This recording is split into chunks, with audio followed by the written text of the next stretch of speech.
پھر ہاتھ واپس لے آؤ۔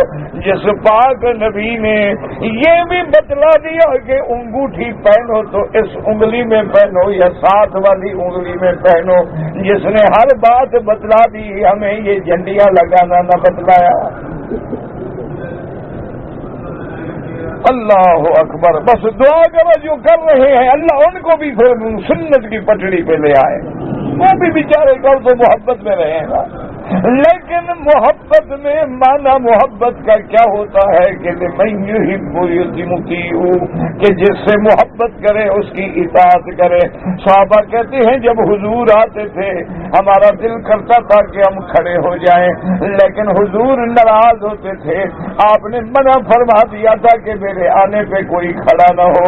اب حضور کے حکم کی تعمیل ضروری تھی، لاکھ دل چاہتا تھا لیکن کھڑے نہیں ہوتے تھے کہ حضور ناراض ہو جائیں گے، کیوں حکم کی تعمیل کرتی ہے۔ تو جو نبی اپنی زندگی میں کھڑے ہونے پہ ناراض ہوتا ہو، وہ 1400 سال بعد تیرا مجلسوں میں کھڑے ہونے پہ کیسے راضی ہوگا؟ صلی اللہ علیہ وعلی آلہ واصحابہ وسلم تسلیما۔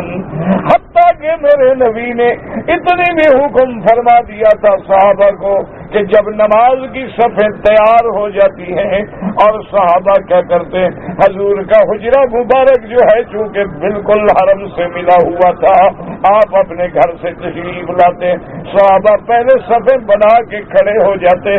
آپ نے فرمایا لا تقوموا حتی راؤنی، کبھی پہلے نہ کھڑے ہوا کرو جب تک میں آ نہ جاؤں، کوئی بھی اٹھ کے کھڑا نہ ہو۔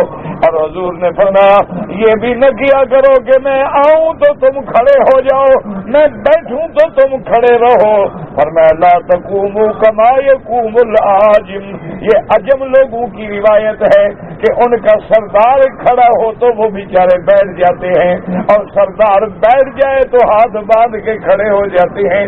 فرمایا ایسا کبھی نہ کرنا، اللہ نے اپنا بندہ بنایا ہے، بندوں کو بندوں کا بندہ نہیں بنایا ہے۔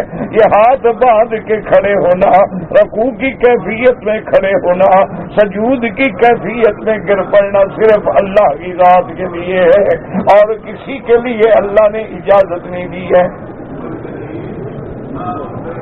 تو اس لیے یاد رکھیں کہ عبادت خدا کی ہو اور اطاعت محمد مصطفیٰ کی ہو اور خدمت اللہ کی مخلوق کی ہو۔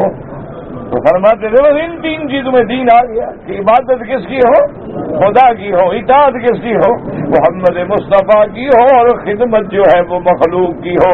لیکن عرب علماء نے فرمایا کہ دو چیزوں میں دین کا خلاصہ ہے۔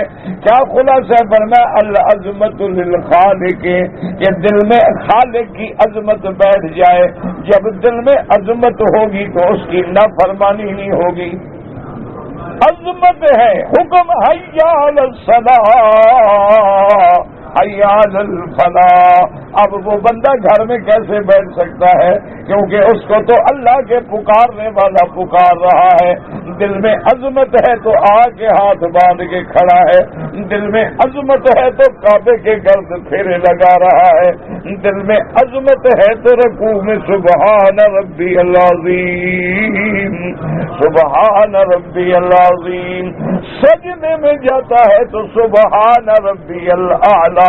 مسلمانوں اسی بات کو سمجھ لو، حالانکہ سبحان ربی الاعلی بھی تسبیح ہے، سبحان ربی العظیم بھی تسبیح ہے، لیکن رکوع میں کیا پڑھیں گے؟ سبحان ربی الاعلی، اور رکوع میں کیا پڑھیں گے؟ سبحان ربی العظیم۔ کیوں صحابہ کہتے ہیں کہ جب یہ آیت اتری ہے فسبح اسم ربک العظیم، حضور نے فرمایا اجعلوها فی رکوعکم، رکوع میں یہ تسبیح پڑھا کرو۔ اور جب نازل ہوئی سبح اسم ربک الاعلی، حضور نے فرمایا اجعلوها فی سجودکم، یہ سجدے میں پڑھا کرو سبحان ربی الاعلی۔ اب ایمان سے کہیں کوئی رکوع میں پڑھے سبحان ربی الاعلی اور سجدے میں پڑھے سبحان ربی العظیم، حالانکہ ہے تو تسبیح لیکن مخالفت کر رہا ہے سنت رسول اللہ صلی اللہ علیہ وسلم. بس اتنی بات سمجھ لو، ورنہ اللہ معاف کرے، اللہ معاف کرے جس کے دل میں میرے مدنی پاک کی تو بڑی شان ہے، آپ کے شہر کے بارے میں بھی توہین کا خیال آ جائے تو مسلمان نہیں ہے. آپ کے شہر کی، آپ کے اقوال کی، آپ کے اعمال کی، آپ کے افعال کی. ورنہ ایمان سے کہو کہ کیوں آج کل علماء داڑھی پہ کیوں زور لگاتے ہیں، کیوں روزانہ تمہارے پیچھے لگتے ہیں؟ وجہ کیا ہے کہ حکم دینے والا محمد مصطفیٰ ہے. وجہ کیا ہے کہ یہ سیرت محمد مصطفیٰ ہے، یہ صورت محمد مصطفیٰ ہے. اور جو داڑھی مڈاتا ہے چاہے زبان سے نہ کہے، ورنہ اس کے دل میں لازم نفرت ہے محمد مصطفیٰ کے چہرے سے، لاکھ زبان سے نہ کہے، ورنہ نبی والا چہرہ کیوں نہیں بناتا؟ لاکھ کہتا رہے جی میں گناہگار، جی میں گناہ، کیوں گناہگار ہو؟ کیوں نبی پاک کے چہرے سے نفرت ہے تمہیں؟ کیوں حضور پاک صلی اللہ اور جی یہ عادت تھی، یہ عبادت نہیں ہے، اس میں عادت نہیں، حکم بھی موجود ہے. حضور پاک نے حکم بھی دیا ہے. آپ نے فرمایا اعف اللحى وقص الشوارب، آپ نے فرمایا داڑھی بڑھاؤ اور مونچھیں کٹاؤ. حکم بھی موجود، عمل بھی موجود، پھر صحابہ کا عمل بھی موجود، تابعین، تبع تابعین، محدثین کا عمل بھی موجود.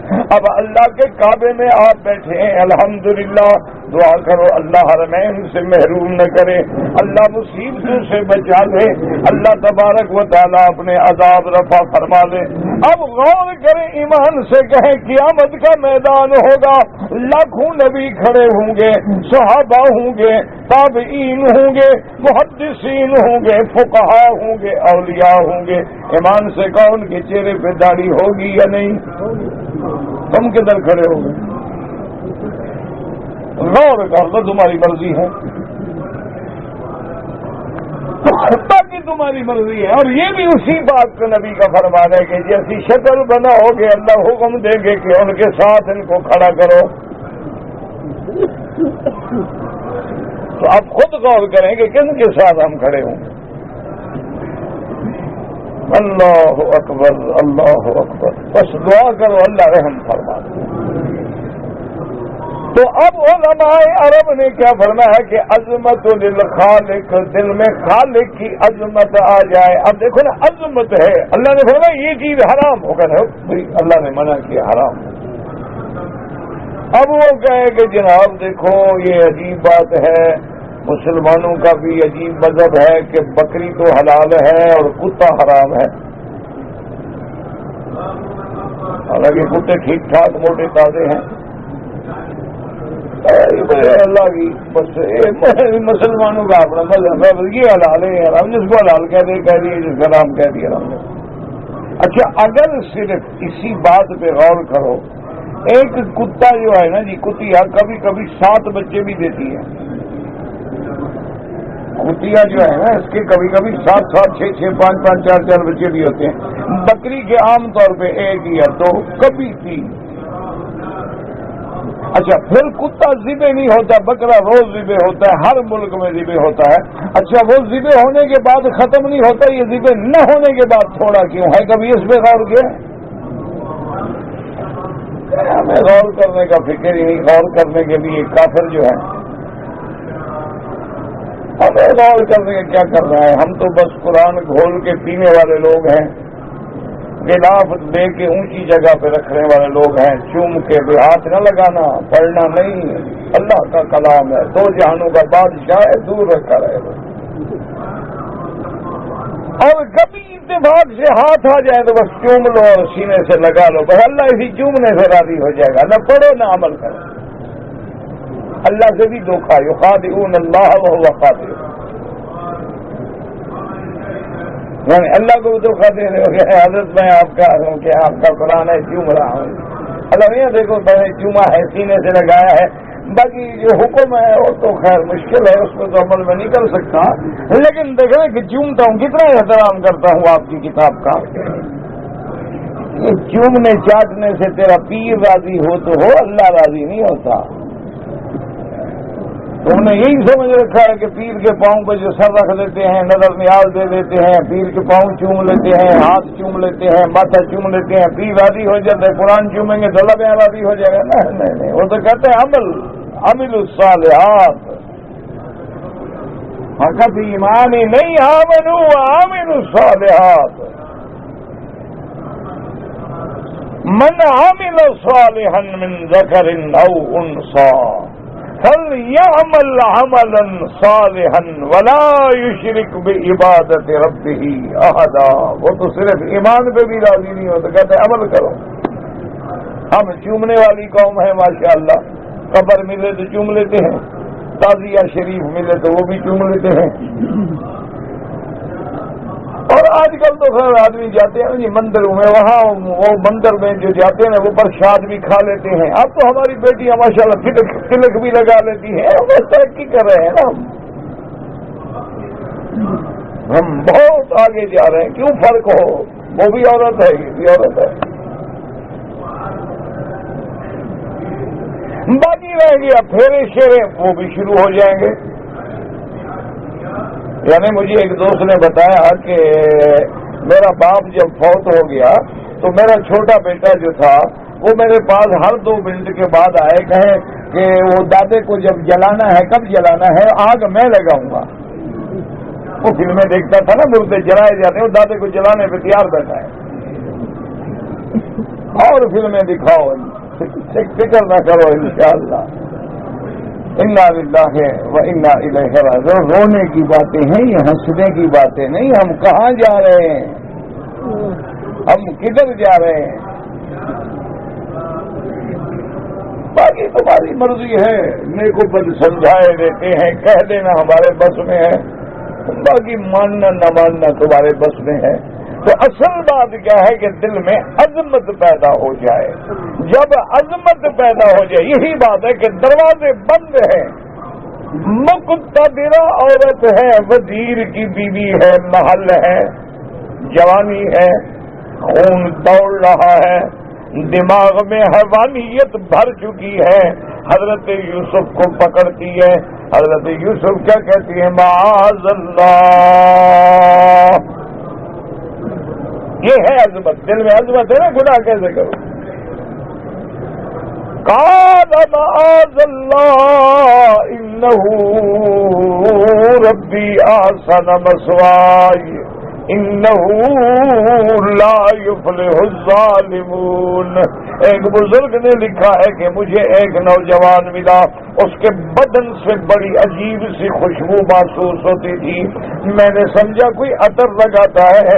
میں ڈھونڈتا رہا، تلاش کرتا رہا، کئی دن اس کے ساتھ رہا. میں نے نہیں دیکھا کہ عطر لگایا ہو، لیکن عجیب خوشبو آتی تھی. کہتی میں پیچھے پڑ گیا. میں نے کہا راز بتلاؤ کیا ہے؟ اس نے کہا میں نے آج تک کسی کو نہیں بتلایا. کہ اللہ کے بندے میں آپ کو اشتہار تھوڑا دوں گا تمہارا. اس نے کہا بات یہ ہے کہ اللہ نے آپ دیکھ رہے ہیں مجھے حسن دیا، جوانی دی. کہتے ہیں کہ میں اپنے چاچا کی دکان پہ بیٹھا تھا کہ اس علاقے کے سرکار کی بیٹی جو ہے وہ کپڑا لینے کے لیے آئی، اور دیکھا تو وہ پاگل ہو گئی میرے حسن کو دیکھنے پر. ہر ہیلا اس نے آزما لیا، لیکن الحمدللہ میں اس کے قریب نہیں گیا.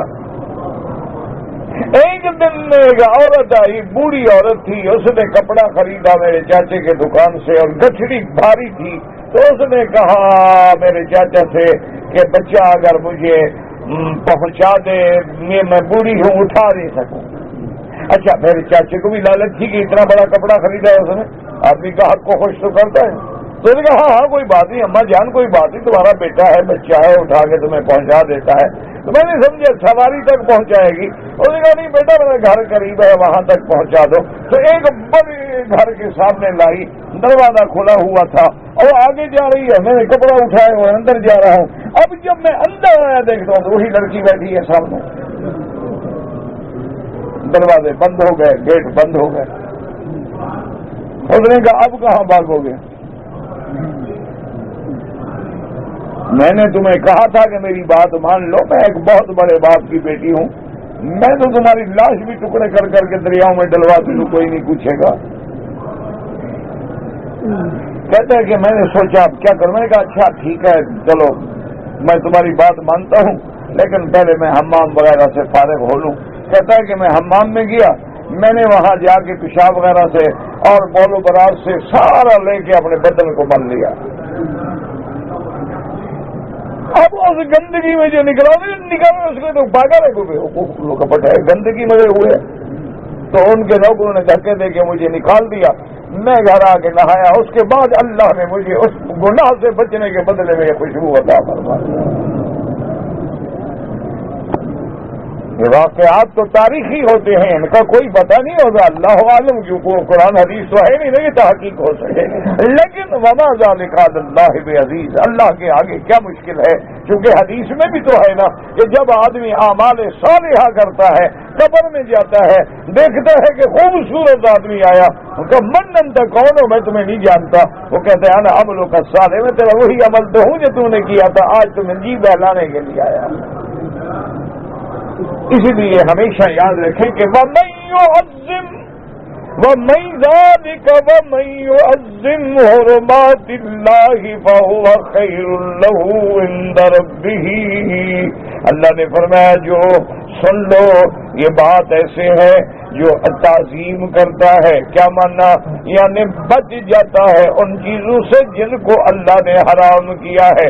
یا بعض علماء فرماتی ہیں کہ تعظیم کا معنی تعظیم ہے یعنی جو مکے حج عمرے کی عزت و عظمت کرتا ہے اور جن چیزوں سے اللہ نے روکا ہے ان سے رک جاتا ہے.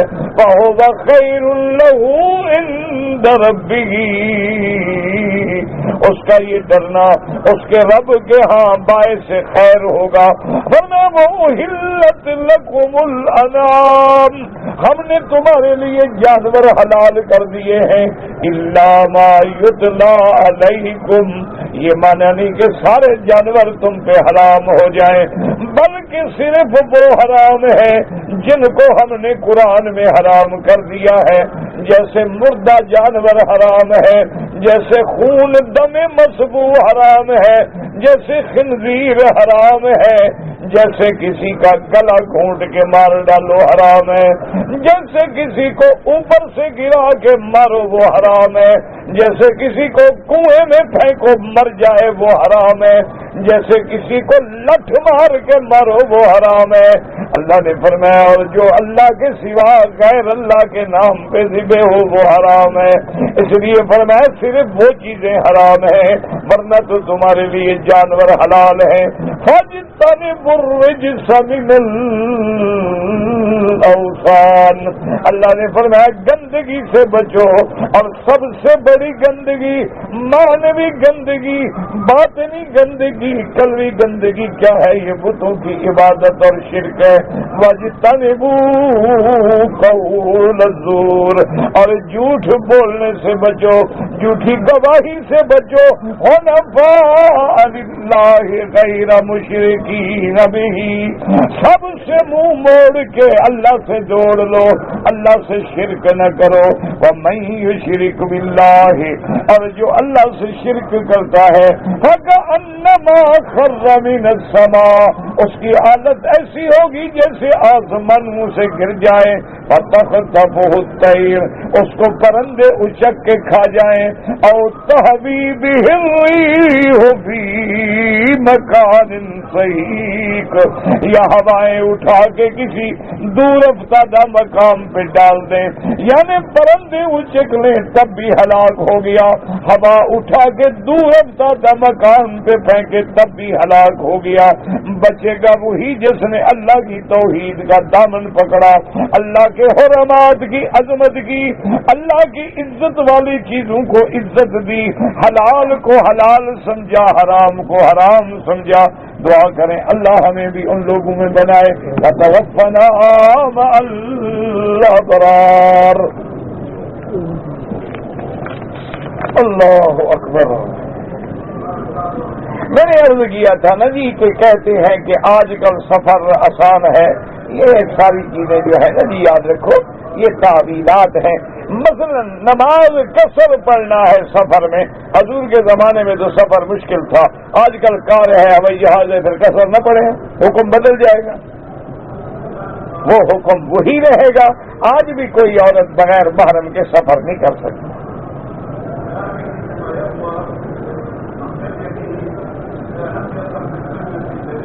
بہرحال نسوار ہے یا سگریٹ ہے یا گندی چیزیں ساتھ نہ رکھا کریں، بلکہ کوشش کریں اللہ ان کے استعمال سے بھی بچائے اور حرم میں بالکل ساتھ نہ رکھیں. نماز تسبیح جو ہے وہ ایک روایت سے ثابت ہے لیکن حدیث ضعیف ہے. فضائل میں کوئی ایسی بات نہیں ہوتی. طواف کے نماز جو ہے امام ابو حنیفہ رحمۃ اللہ علیہ کے نزدیک واجب ہیں، نفل نہیں واجب ہیں. باقی ائمہ کے نزدیک سنت ہیں. حدود حرم میں رہنے والے جب باہر جائیں، باہر سے مراد ہل میں جائیں تو کوئی عمرہ نہیں. اگر وہ میقات سے باہر جائیں، آفاقی ہو جائیں، تو ان کے لیے بھی واپس احرام کے ساتھ آنا ضروری ہے. اگر میوزک کی کیسٹ ہے کسی کی ہم چرا کے ضائع کر دیں، چرانے کی کیا ضرورت ہے؟ اس کو کہو کہ حرام ہے.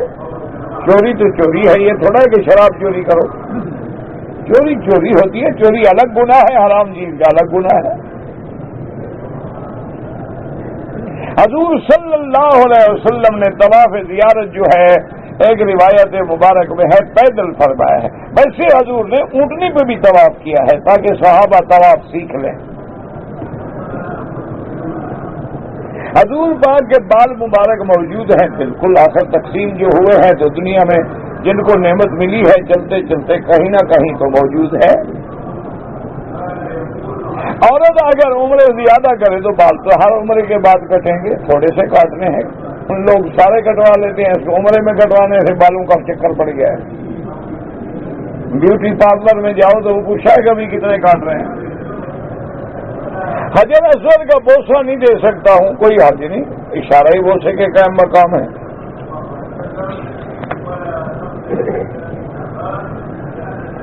آدمی کہ میں نے 7,000 ریال چوری کیے، بعد میں اللہ نے مجھے ہدایت دے دی. ہدایت کے بعد میں اس کے پاس گیا کہ میں نے تمہاری کچھ چوری کی تھی، مجھے معاف کر دو. اس نے کہا معاف کیا، لیکن اس کو بتاؤ تو پتہ لگے نا. بتایا کیوں نہیں؟ اس نے سمجھا ہوگا کہ 2 ریال اٹھائے ہیں، پھر تو معاف کر دے گا نا. 7,000 کا پتہ لگے، دیکھو گردن میں دستہ ڈالتا ہے کہ نہیں ڈالتا ہے.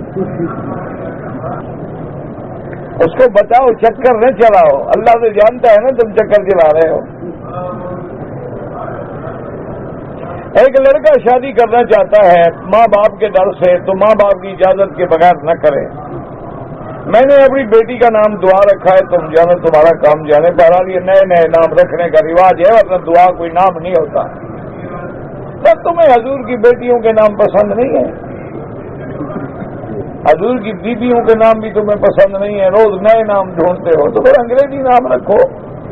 دعا کیوں رکھا ہے؟ ٹیانا رکھو. بھائی فیشن کرنا ہے تو پورا کرو. یہ آدھا تیتے آدھا بٹیر کیا مانا؟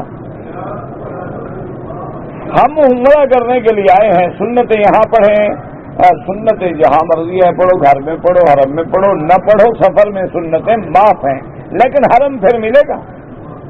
اس لیے پڑھا کرو، سنتیں بھی پڑھو، نفل پڑھو، تہجد پڑھو، ساری عبادت کرو. حجر اسود جنت کا پتھر ہے. تفصیل پڑھنی ہے تو تاریخ مکہ اٹھا کے پڑھیں. نماز ایک بار تسلیم. بہرحال میں نے عرض کیا ہے کہ روایت موجود ہے، حدیث کی کتابوں میں دیکھ لیں، پڑھنے کا طریقہ بھی لکھا ہوا ہے. 2 مرتبہ طواف کیا، 10 مرتبہ کرو. جتنا بھی کرو گے 7 چکروں سے 1 طواف ہوگا. اس کے بعد 2 رکعت پڑھو. میں اپنی بہن سے شادی کروں گا، بہن سے شادی کرنے والا کافر ہو جاتا ہے.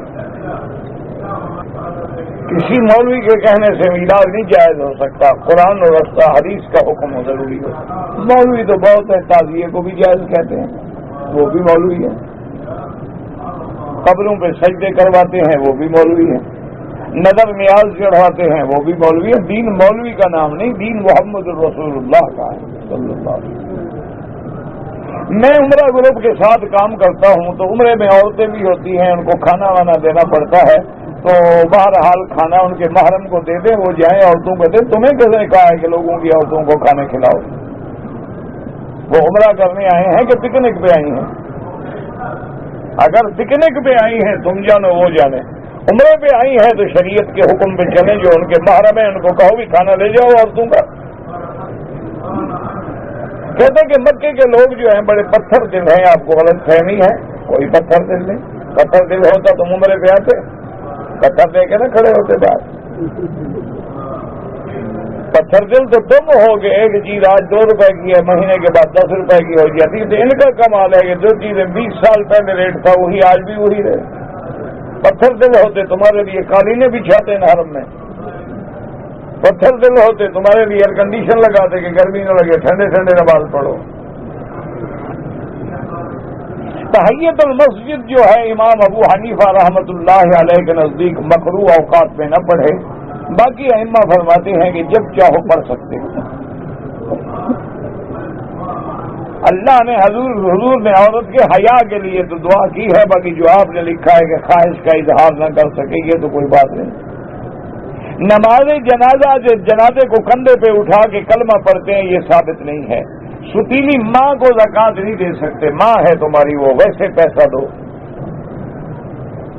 مسجد بیت مقدس کو مسجد صغرا نہیں، مسجد صخرہ، وہاں ایک پتھر ہے اس کی وجہ سے صغرا تم نے نام بنا دیا۔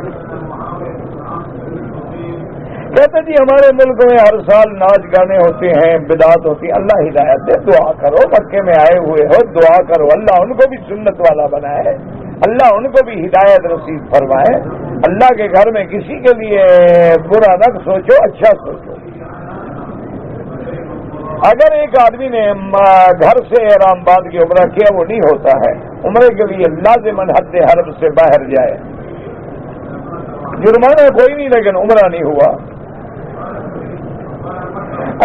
مرد پر واجب ہے کہ عورتوں کو پردہ کرائے، اگر خاوند ہے تو اس پر ضروری ہے کہ مسئول عن رعیت ہی، وہ مسئول ہوگا قیامت میں، وہ عورت کو زبردستی بھی پردے کا حکم دے سکتا ہے۔ لوگوں سے عورت مصافحہ کر سکتی ہے، نہیں کر سکتی ہے، جب ہاتھ مل گیا تو باقی کیا رہ گیا۔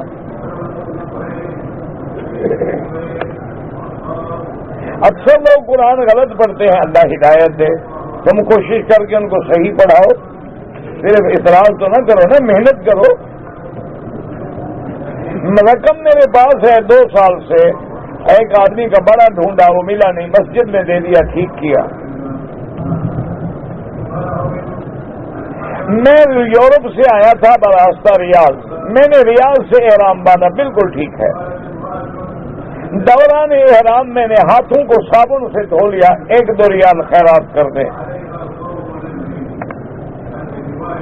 جتنے اولیاء اللہ ہیں ان سب کی تعویذات میں ماں کا نام لکھا جاتا ہے، میں نے آپ سے سنا ہے، آج تک ہم نے تو کہیں نہیں پڑھا کہ اولیاء اللہ کے ساتھ ماں کا نام لکھا جائے۔ اچھا عبد القادر جیلانی کی ماں کا نام کیا تھا؟ علی ہجویری کی ماں کا نام کیا تھا؟ باعزید بستامی، حضرت سری سکتی نظام الدین اولیاء ان کی ماں کا نام کیا تھا؟ اگر تم نے پڑھے ہیں تو بتاؤ نا کیا نام تھا۔ ایسے باتیں کر دیتے ہیں۔ وظائف جو قرآن حدیث میں ہیں ان کے لیے کسی کی اجازت کی ضرورت نہیں، جو قرآن حدیث میں 1,00,000 دفعہ پڑھو۔ پنسل بھی نہیں ہے پھینک دو، اور کیا ہے، معمولی سی چیز ہے۔ بہرحال یہ غسل ہے بی بی فاطمہ جو ہے حضرت علی نے، یہ کوئی روایت صحیح نہیں ہے۔ کہتے ہیں آپ کے نام سے، دیکھیں آگے نا، آپ کے نام سے کوئی چندہ کرتے ہیں، اللہ ہدایت دے ان کو، میں نے نہیں کہا، ایسا کوئی کہے تو مجھے فون کرو۔ نفل نماز قضا ہو جائے تو جب اللہ توفیق دے فوراً ادا کرو۔